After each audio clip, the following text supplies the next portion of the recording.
gracias. Es un honor, un placer estar acá y poder compartir con ustedes algunas de mis investigaciones y sobre todo poder presentar en ese seminario de Historia Global que a mí personalmente me importa mucho el área de la historia global, así que estoy muy contenta poder compartir esas ideas, estas propuestas que tengo hoy con ustedes. Efectivamente, la idea de esta charla es de hablar de la economía política del Imperio Español en la América en el siglo XVIII. Pero también es importante recordar un poquito el lugar de la América colonial en la historia global.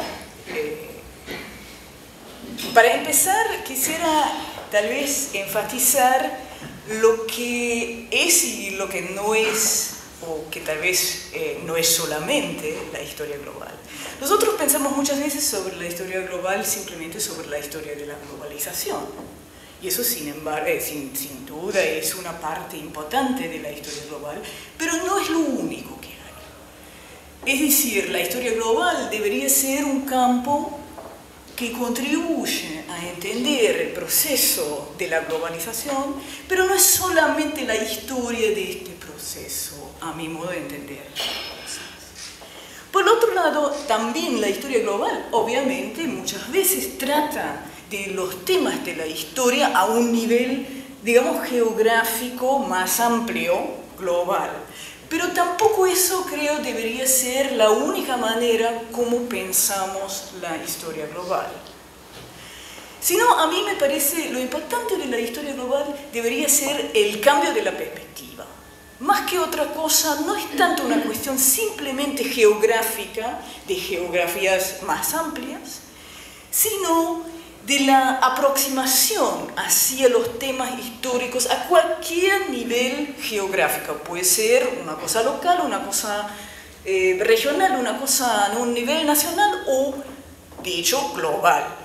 En ese sentido, yo creo que la historia global, yo la entiendo como un método, una contribución metodológica para superar un número de problemas que yo creo que todos conocemos un poquito en el ámbito, sobre todo de la historia colonial americana. Uno es superar las historias coloniales nacionales. La historia colonial argentina no existe.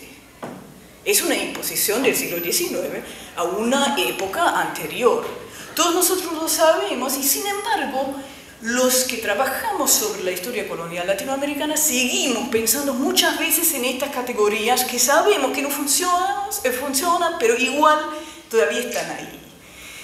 La otra cosa que creo que también en este momento cabe pensar es cómo superar una historia global que empezó simplemente como una historia euroasiática, porque si miramos el inicio de la historia global, lo que en realidad eran las contribuciones más importantes era un intento de deshacer lo que podría ser un eurocentrismo, pero se deshizo sobre todo desde el punto de vista asiático, lo que llevó a una historia global que en su principio era como una historia euroasiática, que es mejor que una solamente eurocéntrica, pero donde falta un montón. Y lo que falta precisamente es América Latina.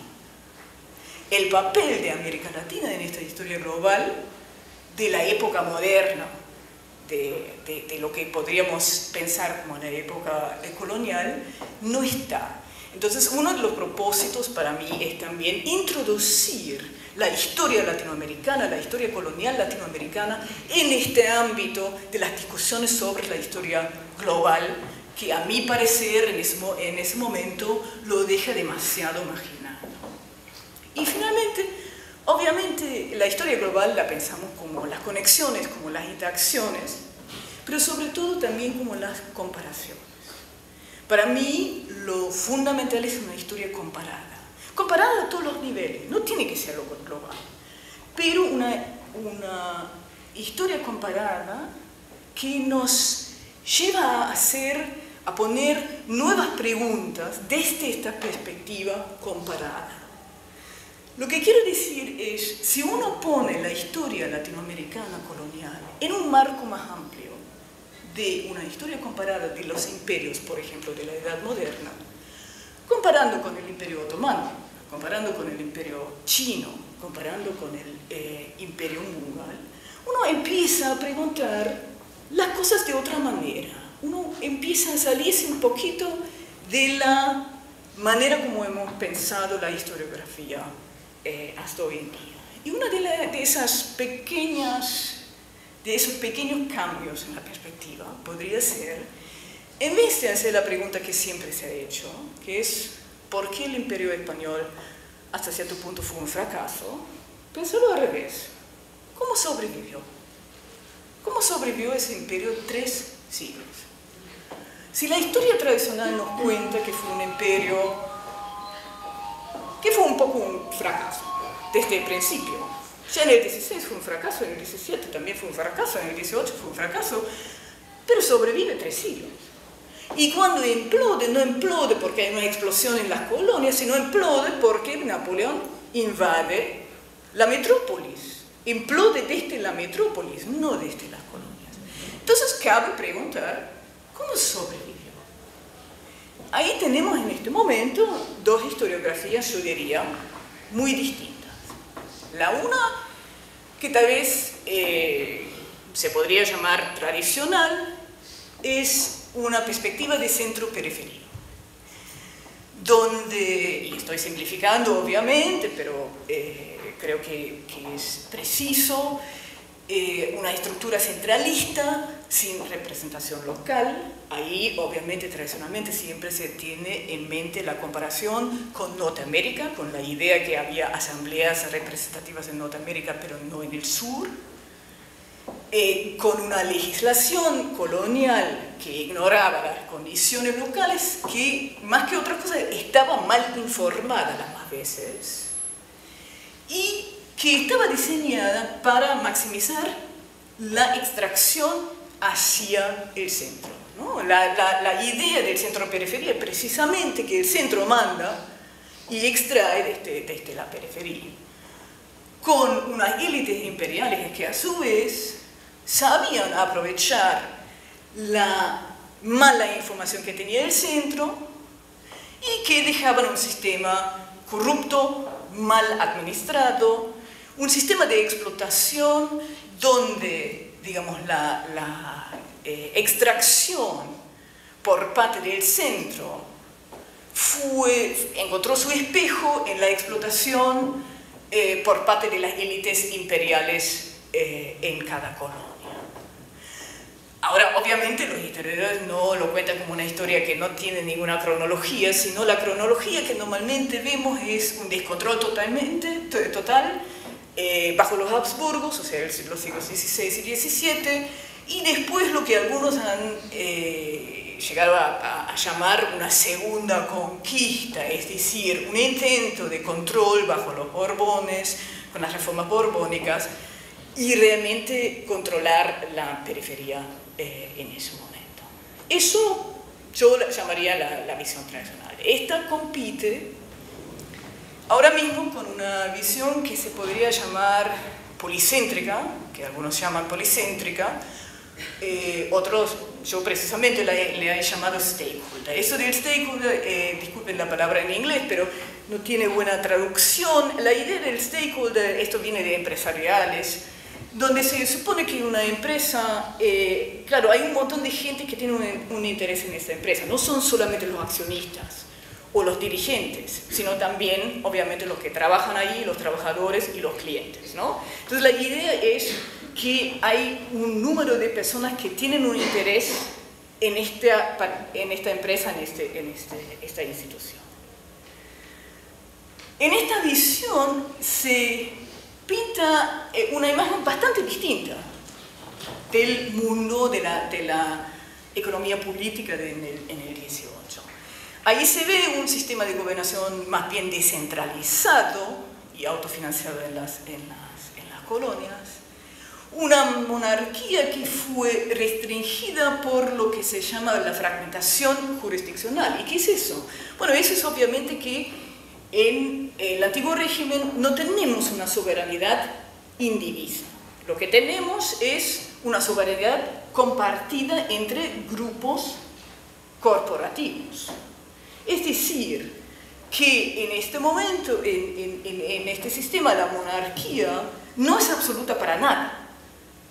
Es el centro de un sistema donde tiene que negociar con todos los grupos cooperativos, que pueden ser los gremios, que pueden ser los consulados, que pueden ser la iglesia, para negociar básicamente la gobernación, ¿no? No hay una soberanidad indivisa, esto es un invento del siglo XIX, y por lo tanto la monarquía no tiene el poder indiviso tampoco. ¿En qué se basa el poder local que podría ser, que podría haber en ese sistema? Bueno, como tantas veces, el poder muchas veces se basa en quién controla la plata, quién controla los impuestos, quién controla la fiscalidad en el sistema. Y lo que se ve, lo que se presenta en esta visión alternativa de lo que podría ser la economía política del 18, es precisamente que son las élites locales que controlan no solamente los ingresos, no solamente la recaudación, pero también los gastos y la estructura de las tasas y todo eso. Lo que por lo tanto pasa es que las élites locales invierten en la hacienda local y forman parte del entramado y están interesados, son stakeholders, están interesados en la supervivencia de este sistema. Y otro punto, la monarquía, claro, la monarquía quisiera más impuestos, ¿quién no quisiera tener más impuestos y no menos?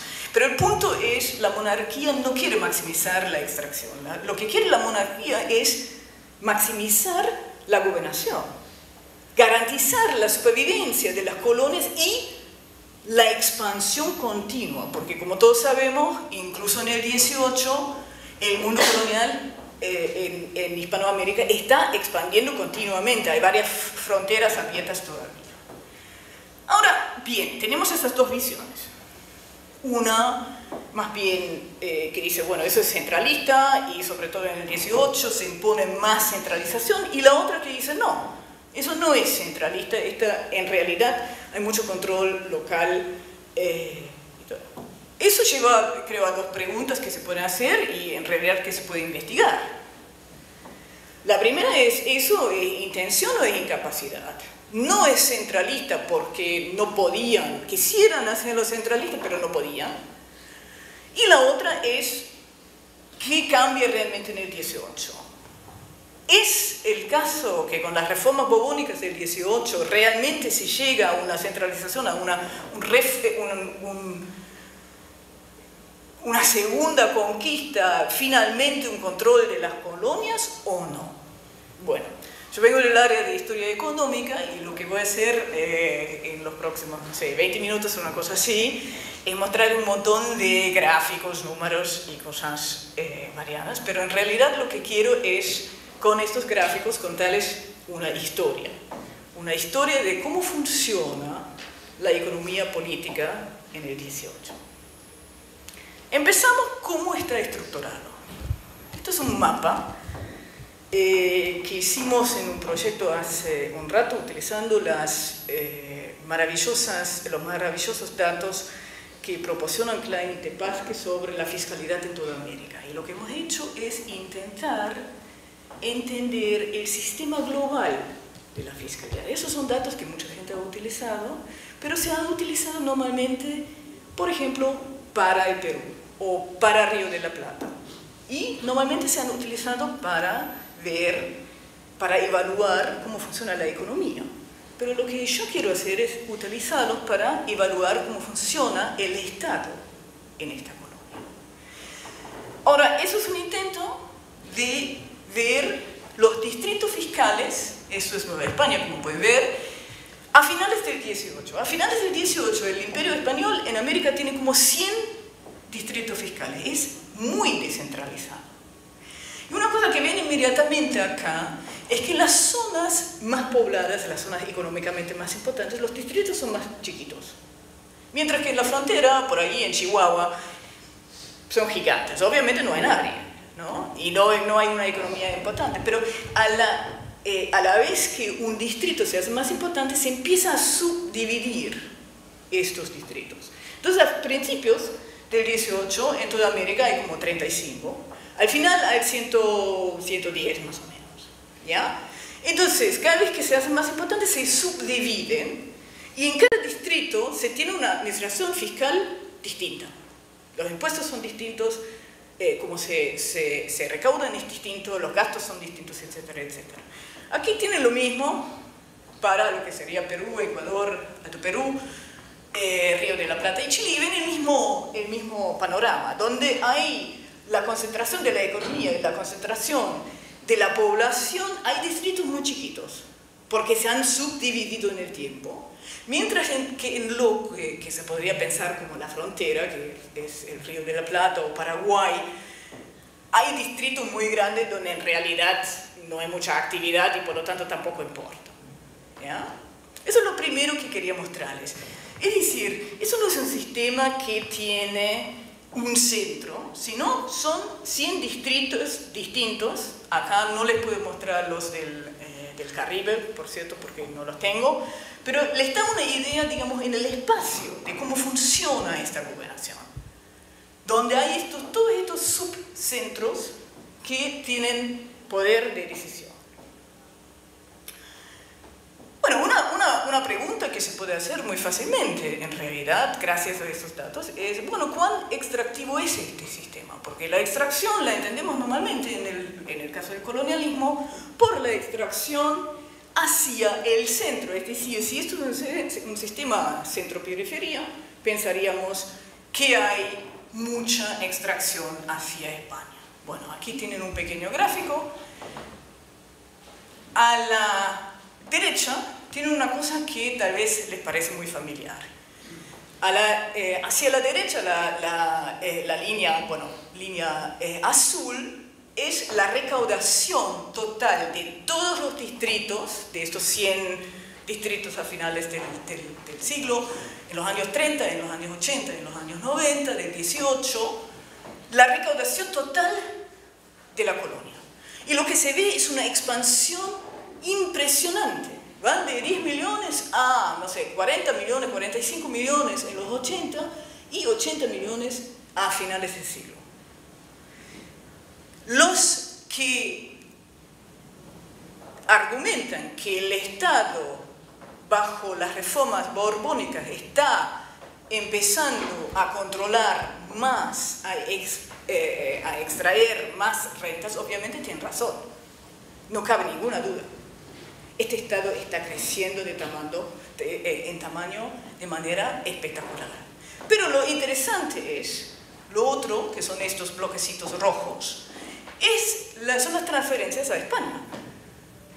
Y tienen ahí la axis a la derecha, que son los porcentajes que van de 10% del total recaudado en los años 30 del 18 a apenas 4% en los 90. Es decir, si el propósito de mejorar la recaudación en América era la extracción, eso fue un fracaso rotundo. Se recauda más, pero menos de lo que se recauda en realidad se va a España. Entonces ahí empezamos a tener un poco un problema con esta historia de la segunda conquista, de la idea de las reformas borbónicas, que lo que hacen es que finalmente crearon un sistema de extracción hacia el centro. Esto también podemos ver el otro lado. Podemos ver cuán importantes son estos ingresos para la hacienda en España, ¿no? Eso es el otro lado de la misma historia.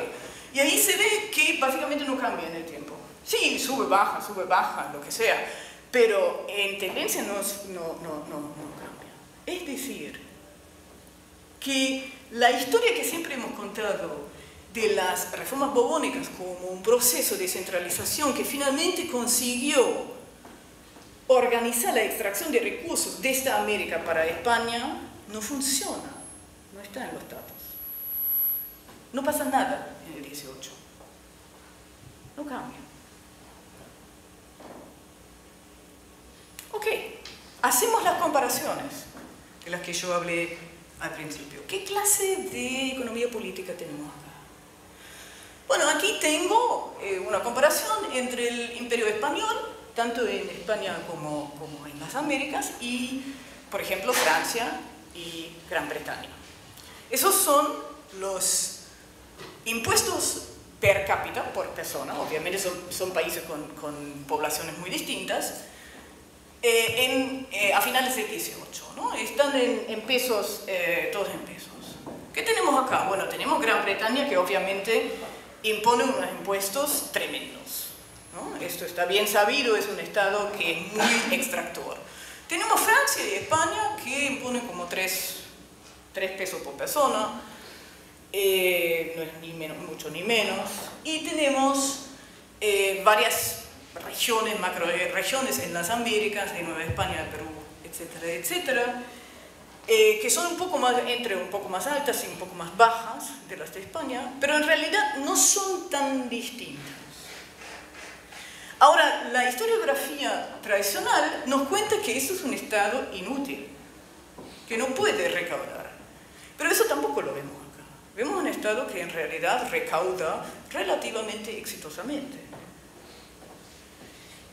Eso también nos complica la historia, porque no es extremadamente extractivo, pero tampoco es un estado que no puede recaudar los fondos necesarios para existir. Ahora, podríamos decir que, por ejemplo, claro, hay más extracción en Nueva España que en la España peninsular. Pero tenemos también un problema. Estos son los estándares de vida medidas en cestas básicas de consumo, y vemos que México es bastante más rico que España en el 18. Por lo tanto, tampoco es tan sorprendente que la recaudación en México es más alta que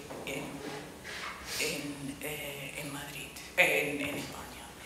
El punto interesante del Imperio Español comparado con otros imperios es que en su función más básica, que es recaudar dinero y utilizar ese dinero para el gasto público, la estructura en las colonias es sorprendentemente similar a la en el centro. Es decir, no hay una gran diferencia entre lo que pasa en las Américas y en la península en el siglo XVIII. Esto es tal vez la parte más sorprendente, porque si lo comparamos, por ejemplo, con las colonias norteamericanas, es muy distinto. Si lo comparamos con lo que hace el imperio chino en varias partes del imperio, es muy distinto. Lo sorprendente, lo tal vez inusual, es que es tan similar, tanto en América como en península, que no hay una diferencia muy grande. Bueno, ya que estamos, ahora sabemos qué recaudaron, para qué lo gastaron, ¿no? Y otra vez quiero sugerir que lo vemos en una perspectiva comparada para ver si es inusual o si es normal o qué pasa. Pues eso también es otra vez Gran Bretaña, a veces en años de paz y en años de guerra, y Francia, todos a finales del 18, Francia obviamente el año antes de la Revolución, porque después las cosas se complican. Y lo que se ve acá es el gasto militar, el gasto civil y el gasto financiero, es decir, básicamente los intereses que se pagan para las deudas del Estado. Y lo primero que van a ver es, obviamente, que el gasto militar es muy grande, el gasto civil es muy pequeño, y que el gasto de intereses de la deuda es gigante. ¿Y qué es el gasto de intereses? El gasto de intereses es básicamente gasto militar. Es el gasto militar que se paga sobre las deudas que se hizo para pagar el ejército. Es decir, si uno realmente quisiera saber cuánto se gastó del porcentaje del gasto total en Gran Bretaña en la defensa o en lo militar, no es defensa, también es ataque en este mundo, serían un 90%, porque habría que ver tanto el gasto financiero como el gasto militar en el momento. Es decir, es lo único que hacen estos estados. Gastar en lo militar y hacerlo mediante las las deudas o hacerlo en pagos directos. Esto es España, en la misma época. No es tan distinto, pero se ve un gasto, tanto en Francia como en España, un gasto civil ya un poco más grande que en Inglaterra, ¿no? Es bastante obvio. Pero lo sorprendente en España es que no tienen deudas. España a finales del 18 es el único país que no paga un porcentaje muy importante para los intereses de su deuda porque no tiene deuda. Esto es lo más sorprendente. La deuda es muy pequeña. No es que es grande, es que es pequeña. ¿Qué pasa en América? Esto es los años 30 del 18. Lo primero sorprendente en América es que el gasto militar es bajo. Nosotros siempre pensamos que es alto, pero cuando uno lo pone en el contexto de otros sistemas políticos de la misma época, es bajo. Lo otro que se ve es que el gasto civil es gigante. Recuerden lo que les he mostrado del gasto total de estas colonias. Está aumentando de una manera brutal, pero la mayoría de este gasto va al sector civil. Son salarios, son gastos, son cosas que compran. Y eso sigue en el tiempo. El gasto militar está bajando en el 18, no está subiendo, está bajando. Y aparecen cada vez más cosas que en las cuentas, cuando uno las mira, no las puede clasificar. Cuando llegamos a finales del 18, en las cuentas americanas, hay como un 30% de cosas que no hay manera para saber para qué servía. Esto, yo diría, es un gasto financiero encubierto, ¿no? Es un gasto civil encubierto. Sorprendentemente no es un gasto militar. Es decir, relativamente, este Estado colonial está creciendo de tamaño de una manera impresionante, pero no es la defensa. Esto es todo gasto que va o a las deudas que se han hecho o al gasto civil. No es la defensa. En Europa es la defensa. Aquí es civil. Ahora, son otra vez las transferencias que les mostré a España. Esta vez son los años, entonces ven que más o menos un promedio de 10% al 5, al 4. ¿Ya? Eso es básicamente los mismos datos, pero ahora por año. Pero hay otra cosa aquí. Esto es en las cuentas americanas la plata que circula entre cajas, entre estas 110 cajas que han visto en los mapas. Son entre un 35, 40 hasta un 50% del total.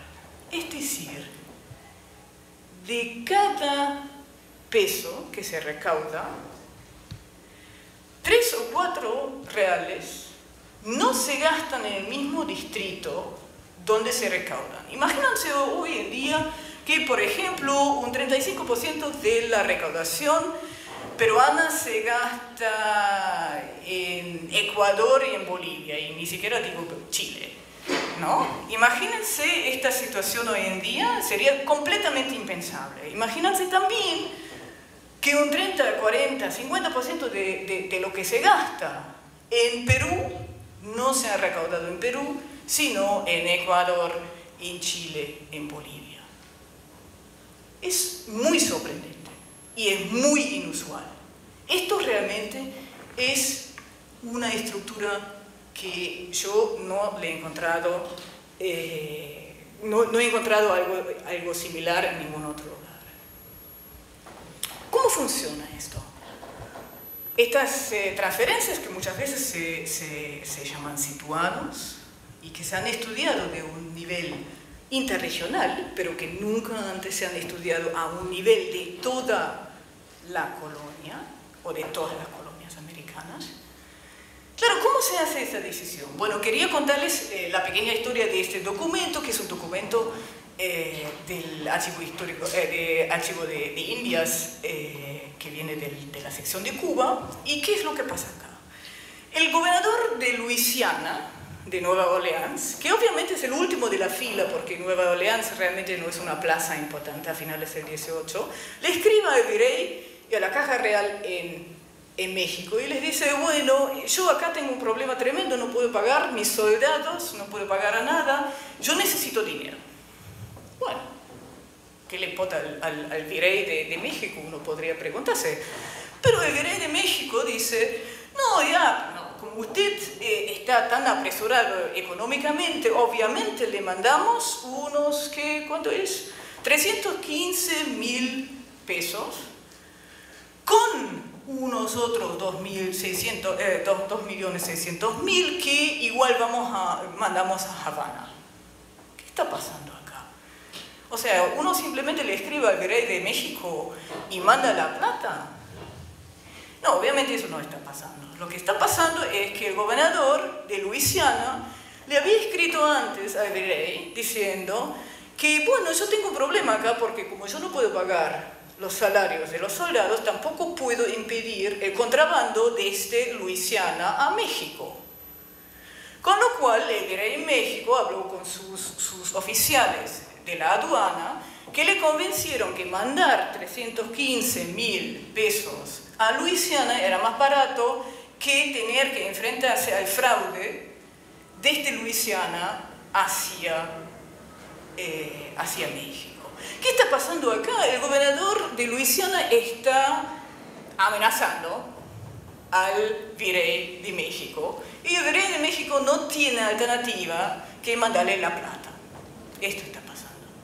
Entonces lo que está pasando acá que es un sistema de redistribuir los fondos que se decide en el lugar, no por la voluntad y la caridad del virrey de México, sino porque el gobernador de Luisiana tiene algo a cambio, ¿no? Entonces, ¿qué son estos que se ha llamado los citones? Son un sistema gigante de redistribución en todo el imperio. Y son un sistema que solamente se empieza a ver cuando uno lo mira a nivel de todo el imperio, porque estos pagos se han estudiado muchísimo, se han estudiado para Perú, se han estudiado para Río de la Plata, para Cuba. Y tradicionalmente siempre se ha relacionado simplemente con la defensa, pero lo que está pasando es que la direccionalidad de estos pagos es cambiante en el tiempo. No van siempre de un lado al otro, cruzan de una caja a la otra y al revés, según la época. Las sumas exceden altamente los fines defensivos, es decir, las sumas en ese sistema de redistribución financiera son mucho más grandes que todo el gasto de defensa de la colonia. Y se basan no sobre decisiones tomadas en Madrid, sino sobre decisiones tomadas en las colonias, negociadas entre una caja y otra. Hay un sistema continuo, y cuando uno mira la documentación lo ve, un sistema continuo de negociación sobre esto. Esto sirve como un sistema de crédito y como un sistema, los italianos lo llamarían un giro, que básicamente se está girando dinero de una pata a la otra. Porque ¿cómo se lleva esta plata, por ejemplo, a Luisiana? Pues se la da a un mercader que compra productos, la lleva a La Habana, la vende en La Habana con, se supone, un beneficio, entrega la plata, que se la entrega a otro mercader, se compran otro producto, se lleva a Nueva Orleans, y lo que se hace es básicamente organizar el comercio en todo el imperio, ¿no?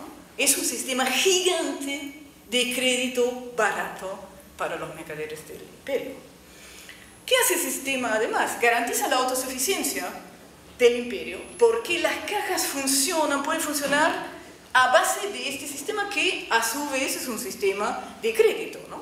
Entonces, como todos necesitan crédito, eso funciona también en ese sentido. Y lo que hace es cooptar las élites americanas que manejan el sistema y que se benefician, ¿no? El sistema se expande en el tiempo de una manera espectacular. Estas son otra vez las cajas que les mostré en la parte sudamericana, y lo único que tienen que saber, no importan los porcentajes, es los colores más oscuros son un porcentajes más elevados de lo que serían en cada caja la apropiación de estos fondos que vienen de fuera o que van afuera. Y lo que se ve claramente desde los años 30 del siglo XVIII a los 80 a los 90, están aumentando las cajas que se benefician o que participan en el sistema con una proporción muy elevada de su recaudación. insisto, es muy inusual esta idea que la mitad, que si uno mira el color más oscuro, más de la mitad de lo que está en la caja no se gasta en el mismo distrito, o la mitad de lo que se gasta en el distrito no se ha recaudado en este distrito. Hay otros métodos, obviamente, como la colonia se convierte en una posibilidad de inversión para las élites locales. Aquí, por ejemplo, tenemos los famosos donativos, ¿no? Históricamente siempre se pensaba que esos eran unos créditos forzosos, básicamente, pero cuando uno empieza a leerlos es interesante, porque aquí, por ejemplo, el Consulado de Buenos Aires dice, y parece muy generoso, que el comercio, o sea, el consulado de esta capital, celebrando la Junta, manifestó su deseo de prestarle al rey unos 100.000 pesos para la guerra. Parece extremadamente generoso por parte del consulado, hasta que uno sigue leyendo el documento y ahí viene la otra cláusula, que es al 6%. O sea, básicamente estamos dándote dinero, pero a 6% estamos invirtiendo en esta empresa. No estamos regalando absolutamente nada. Esto es un negocio. Bueno, pues, vuelvo a mi pregunta inicial. ¿Cómo sobrevivió ese imperio? ¿Cómo hizo, a pesar de que todo el mundo dice que fue un fracaso rotundo, que sobrevivió 3 siglos, y sobre todo que sobrevivió en el 18 y solamente implosionó con la invasión napoleónica en la metrópolis? Bueno, lo que hizo ese imperio es involucrar una gran parte de las poblaciones americanas y obviamente sobre todo de las élites en su funcionamiento. Ahora, ojo, lo que estoy diciendo es comparativamente, es decir, comparado con otros imperios. No es un número absoluto que estoy sugiriendo acá. Lo que estoy diciendo es que relativamente, si lo comparamos, por ejemplo, con otros imperios de la misma época, aquí se consigue involucrar una gran parte, ciertamente de las élites y más allá de las élites, en el funcionamiento del imperio. Y por lo tanto tenían un interés que sobreviva, ¿no? ¿Cómo se hace eso? Se hace eso dando a las élites locales el control sobre el gasto y el ingreso. Esto es una descentralización, ¿no? Pero es una descentralización muy apta a garantizar que, aunque sea descentralizado, quisieran formar parte del imperio.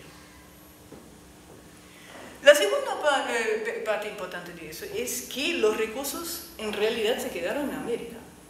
Recuerdan este aumento tremendo de la recaudación. Uno puede, obviamente, y es cierto, interpretarlo como una extracción, un aumento de la extracción importante. Pero recuerden también que a finales del 18, de estos 80 y pico millones que se recaudan, 95% se quedan en América. Es decir, lo que queda en América aumenta más rápidamente que la extracción hacia la supuesta metrópolis. Eso es el punto importante. Y finalmente, el sistema de las transferencias intracoloniales que, insisto, hasta ahora se ha visto sobre todo a un nivel regional. Cuando uno lo ve a un nivel global, uno se da cuenta que esto básicamente es la clave, porque esto es lo que lubrica el comercio interregional, esto es lo que integra estas zonas semiautónomas económicamente y fiscalmente. Beneficia de una manera importante las élites de estas zonas, que por lo tanto tienen un interés que siga el sistema, que siga vigente. Es decir, las cajas locales, las cajas reales locales, estas 100 cajas a finales de 110 cajas a finales del 18, se convierten en una oportunidad de inversión para las élites coloniales, que por lo tanto tienen un interés que siga existiendo. Lo otro que les he mostrado es que, contrario a lo que tal vez pensamos sobre el 18 en América, esto es un imperio relativamente bien financiado. Otra vez, importante es la comparación, ¿no? La comparación con otros imperios de la época. ¿Y lo que significa eso? Nosotros siempre estamos un poco en esta lógica de que más financiación para el Estado es una cosa mala. No, no es necesariamente una cosa mala, porque el Estado tiene que cumplir ciertas funciones y si no tiene la recaudación para cumplirlas, pierde su legitimidad. Eso es un Estado que funciona porque recauda básicamente una parte decente en su ámbito. Una parte que es muy similar a lo de otros estados en el 18. En realidad no es muy inusual, es más bien muy normal en el 18. Pero lo que hace es, mediante este mecanismo de involucrar a una gran parte de la población, precisamente no maximizar la extracción, que hemos visto que no es lo que hace, sino minimizar las resistencias. Entonces, si me preguntan cómo hace este imperio que sobrevive en el siglo XVIII, es minimizando las resistencias más bien que maximizando la extracción. Muchísimas gracias.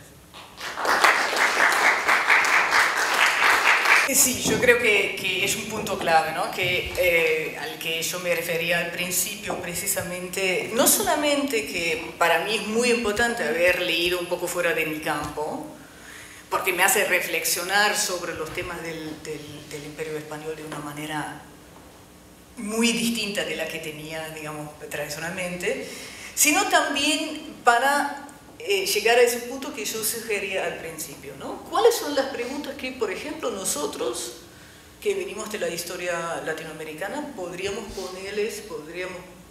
pensar recíprocamente a la historia europea, a la historia norteamericana, a la historia que hacen los colegas sobre los historias otomanos y varios otros?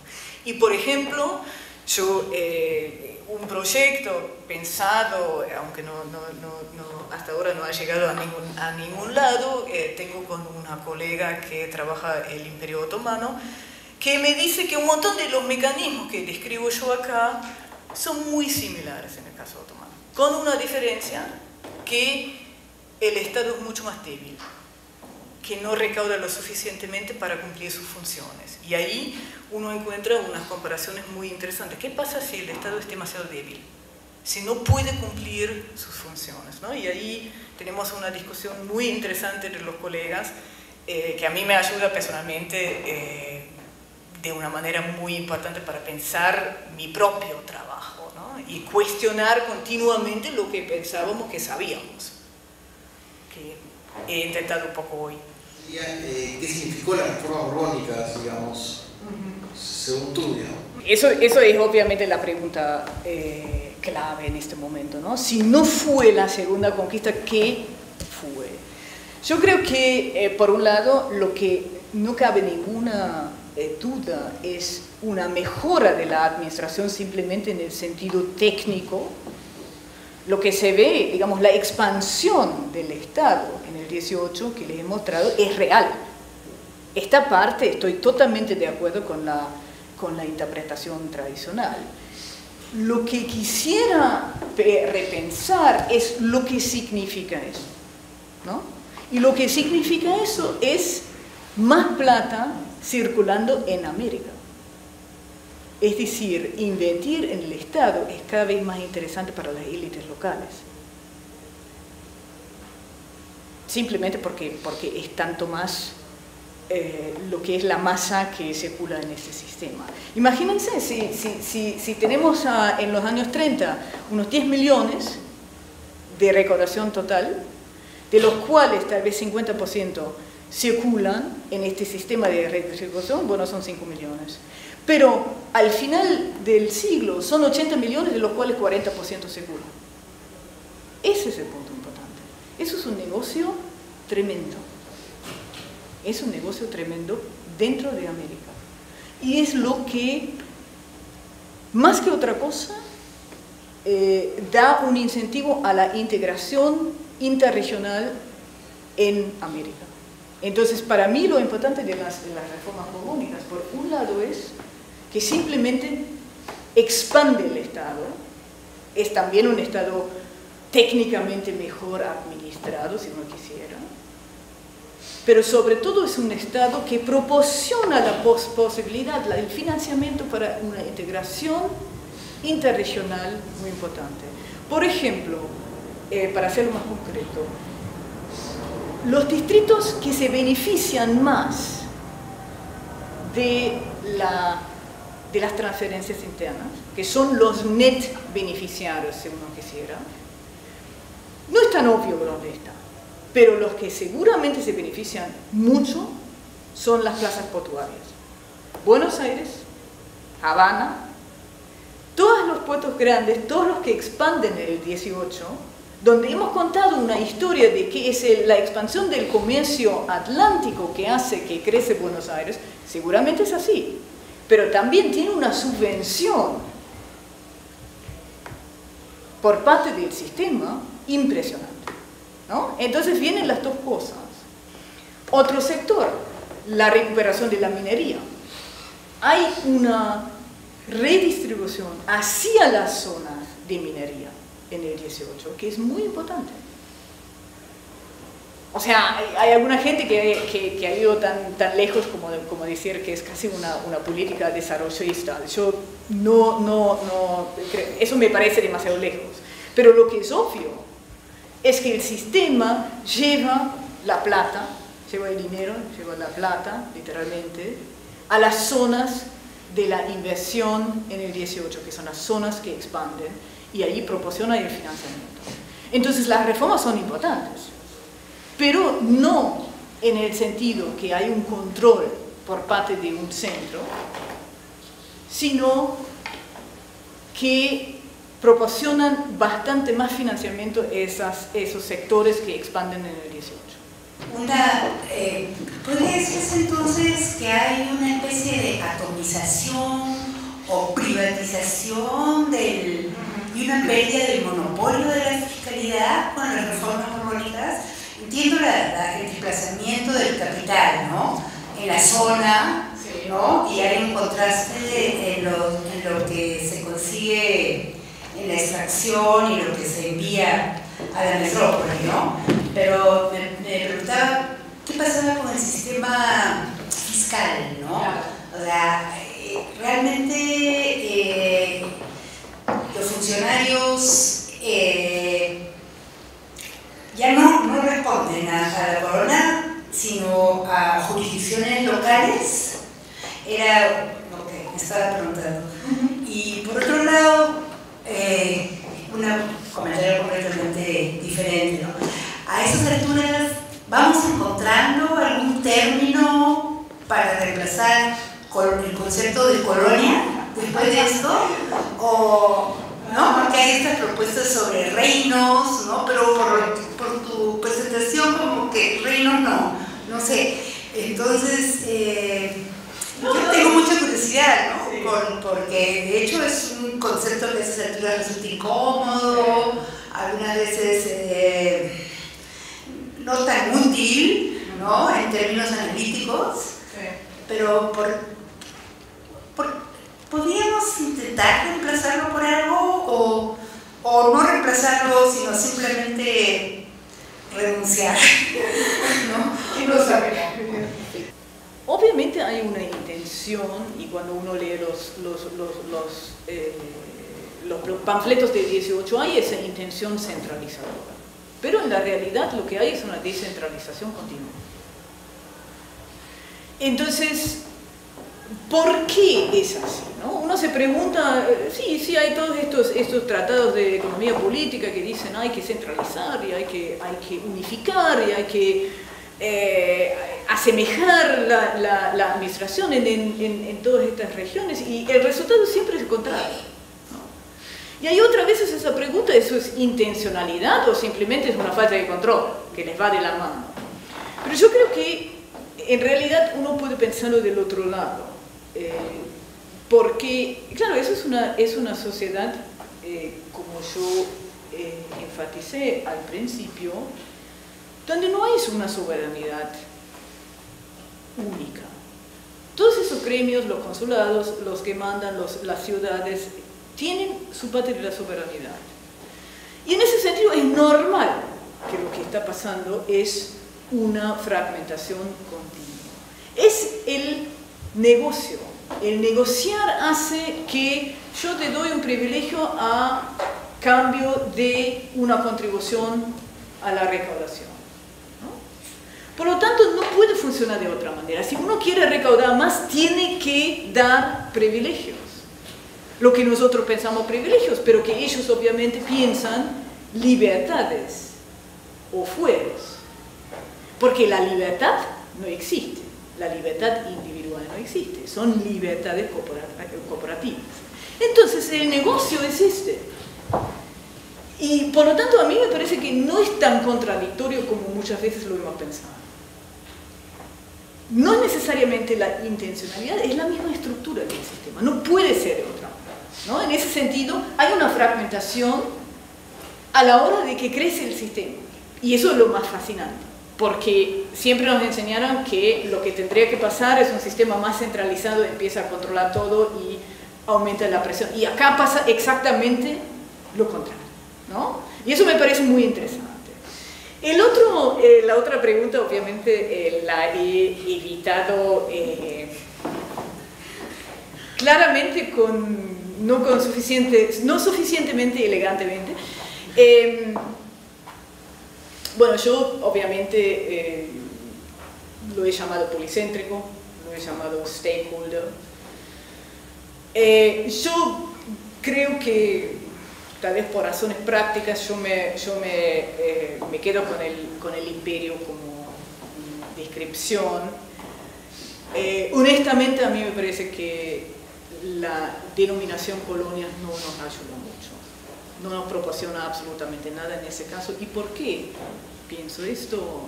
Porque precisamente lo que ocurre acá no es un sistema centro-periferia, ¿no? Lo que ocurre acá es una estructura que es más bien policéntrica. Con lo cual no me opongo al uso, pero no creo que nos proporciona, digamos, algo importante en el contexto, digamos, de la interpretación de la historia. No me opongo, pero tampoco me parece que es un término que realmente nos ayuda. A mí me parece más útil pensarlo como un sistema policéntrico, ¿no?